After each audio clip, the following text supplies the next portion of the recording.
when I got orders to go to Vietnam in late 1965, stationed at Wright-Patterson Air Force Base working on the development of the F-111 airplane. I majored in mechanical engineering in college, so had a degree and technical degree, and I was working on the penetration aid subsystems part of that, electronic track breaker, the mechanical chaff dispense, radar cross-section reduction, all that good stuff. And when the orders came in, I just took note and said, okay, 1 year tour, no big deal. When my wife heard it, we were married, had 2 small children, my wife cried. And it didn't dawn on me then why she cried, but it did later. But I guess she just had some feeling that things weren't going to work out too well. And so we moved from Dayton, Ohio back to Burlington, North Carolina, where my wife's parents lived, so she could be close to them and finish her education. And I went on to Southeast Asia. I flew out of Takla Air Base, Thailand, in the plane called the EB-666C, Electronics Reconnaissance. That's a medium-sized bomber where they closed off the bomb bay, reconfigured the bomb bay compartment for 4 electronic warfare officers, deactivated the guns. The pilot and the navigator flew up front. They ejected upward. The 4 electronic warfare officers flew back in that bay, and they ejected down. Our job was to go up into the target area in orbit for about a half hour while our fighters and bombers came in and hit their targets. We had jamming equipment, communications equipment, and warning equipment, and our job was to monitor the enemy aircraft surface-to-air missiles and anti-aircraft artillery, and so that, and warn our fighters and bombers so they could duck those targets, hit their, those threats, hit their targets, and when they left then, we would leave the area. But see, while we were up there orbiting about 30,000 feet in the air, we were kind of sitting ducks. And that's what happened. I was on my 51st combat mission. One morning, about 8:30 in the morning, we'd taken off from Takla Air Base, flying, and we were hit by a surface-to-air missile.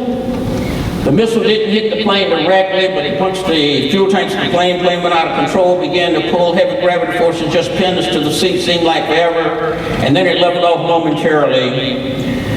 And then it started veering off again. Well, when it started veering off again, we had lost oxygen, pressurization, communications.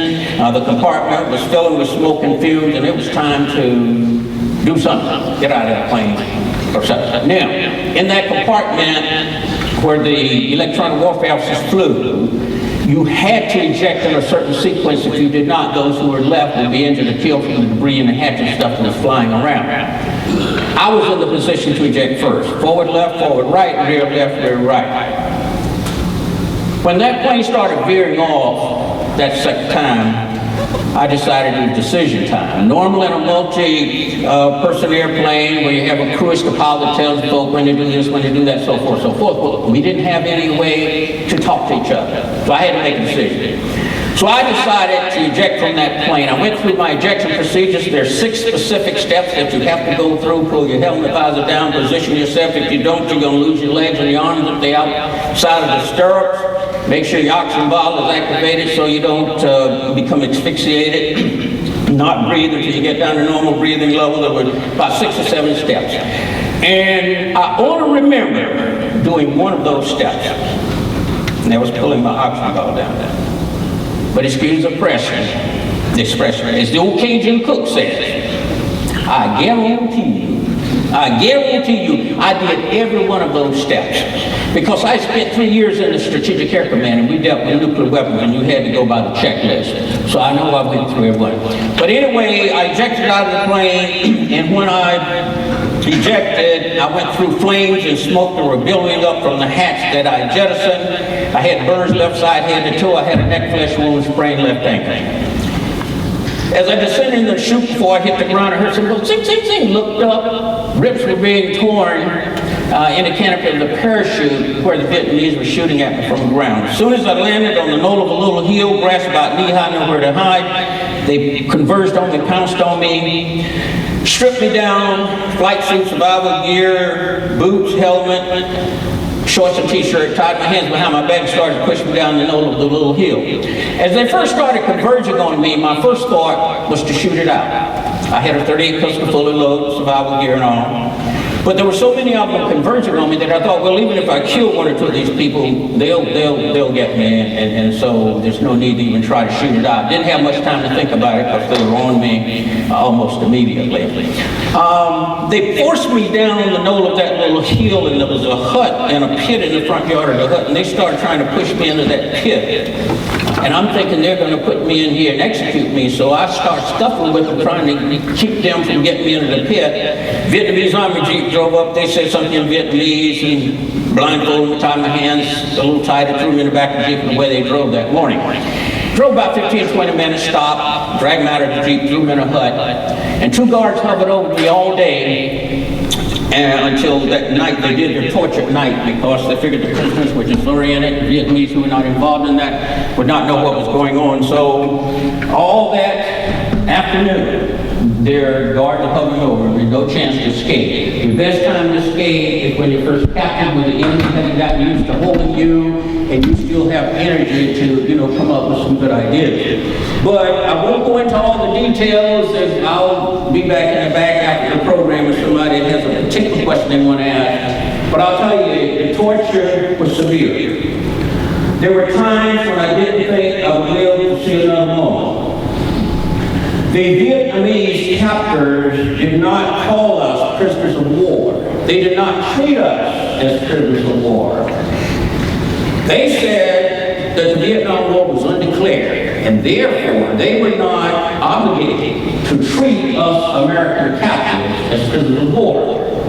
They said that they could treat us as criminals, they called us criminals, and they could treat us any way they so chose. And let me tell you, the Brazilians, going through tough times, okay? I had to decide, and my other fellow prisoners had to decide at some point what's worth dying for and what's worth living for.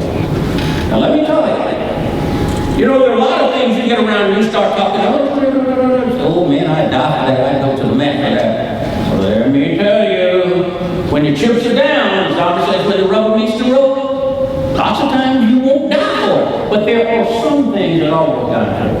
And I'll give you 2 real quick and then I'll move on. 2 things that I had committed myself that I would die for before I would do.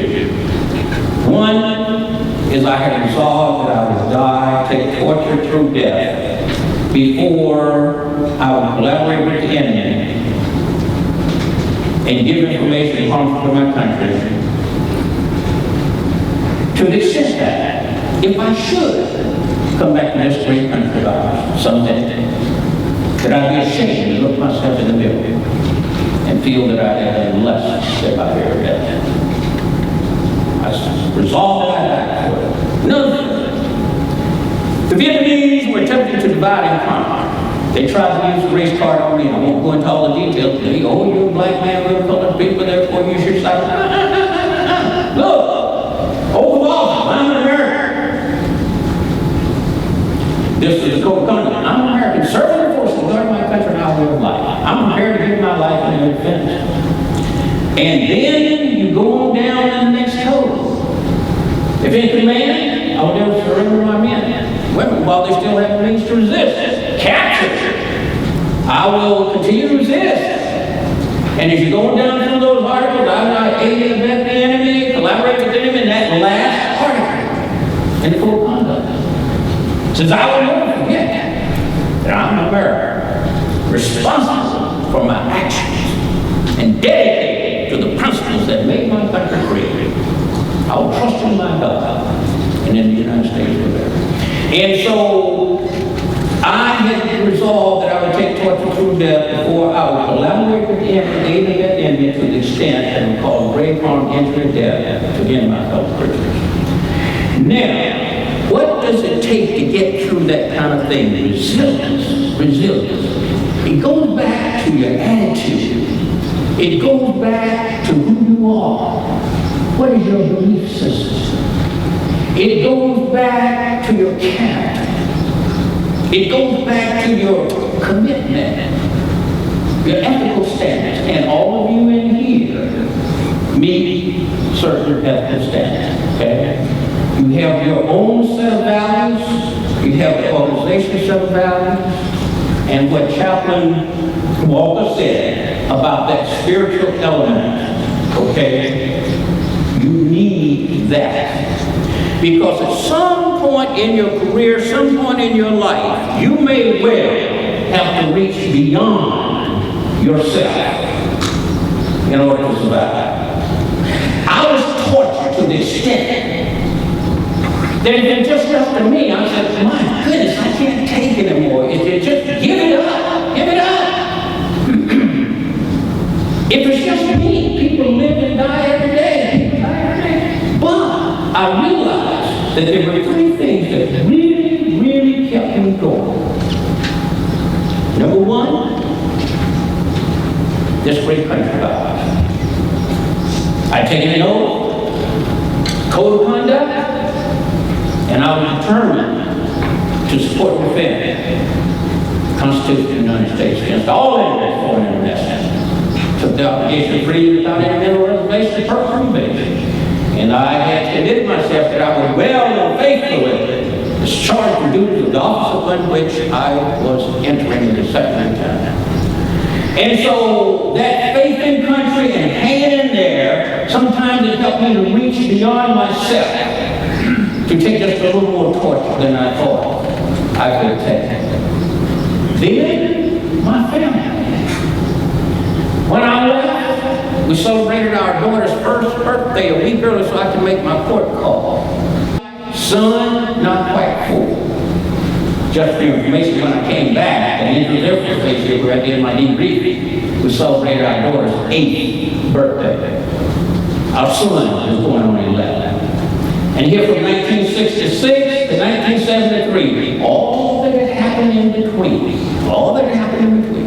Here we had the race riots, assassination of Dr. Martin Luther King, Robert Kennedy, we had the man on the moon, we had the faith down of the flower children to Montana, to Alaska, because of the Cold War, all kinds of things. And here Norm McDaniel was coming back in 1973, still thinking 1966 and all that had happened. So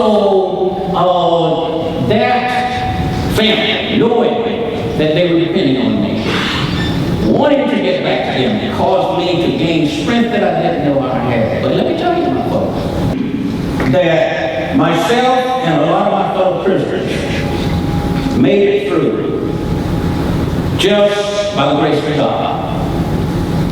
And knowing that you, your parents, relatives, our fellow Americans, had not forgotten us. And so when we came back in 1973, under something called Operation Homecoming, it was where an agreement had been reached in Paris between the United States, Vietnam, South Vietnam, and Viet Cong in the war to repatriate prisoners, withdraw troops. And I'll tell you, when I came back, I'll tell you this, the readjustments were a lot tougher than the incarceration itself. The readjustments, do you stay married? Do you separate? Went in when I was captain, I had 7 years in. Came out, I had 14 years in. What do you do? Wife had been used to the 7 years, fending for herself, taking care of the children. My car, my house, my this. Children got used to mom for this, mom for that, so forth. And I won't go into the details, but I will tell you this. The same source of strength, that great source of strength that saw me through, and a lot of my fellow prisoners, through that long, torturous, seemingly never-ending incarceration, helped us to readjust. Now we have an organization called NAMPOW, Vietnam POW. We have a reunion about every year.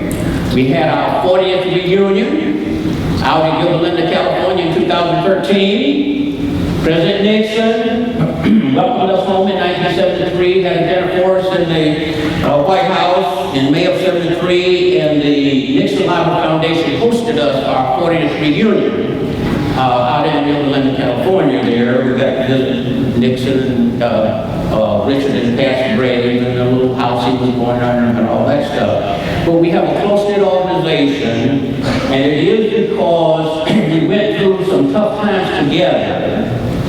But knowing that if your faith is in the right place, if you have the right attitude, if you have good character, if your values are right, if your willpower, your determination, and your commitment, you can make it through a lot of things. And for you're in some trying times now. In the military, challenges around the world, economically, diplomatically, militarily, all kinds of things happen. My advice to you, my parting comes to you, is to stay dedicated.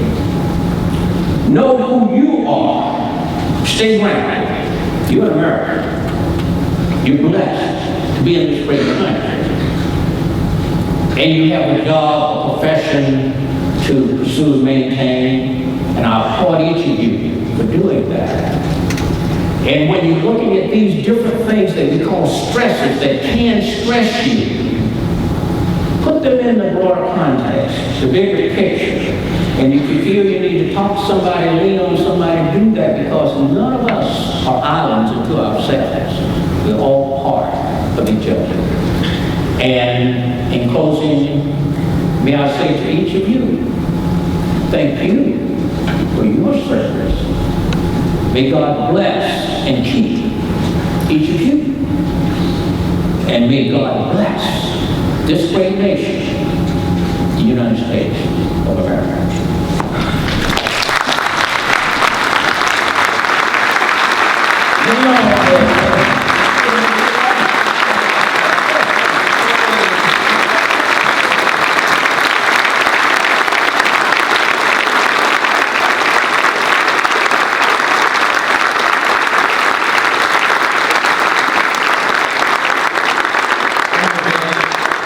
Sir, on behalf of the entire wing, please give him a sit. Thank you. On behalf of the entire wing, on behalf of Sam Fox, sir, again, we are honored and thank you for sharing your story about resiliency. Thank you for being here today. And I hope when I'm a senior retired colonel as you, I look as good as you in blues and as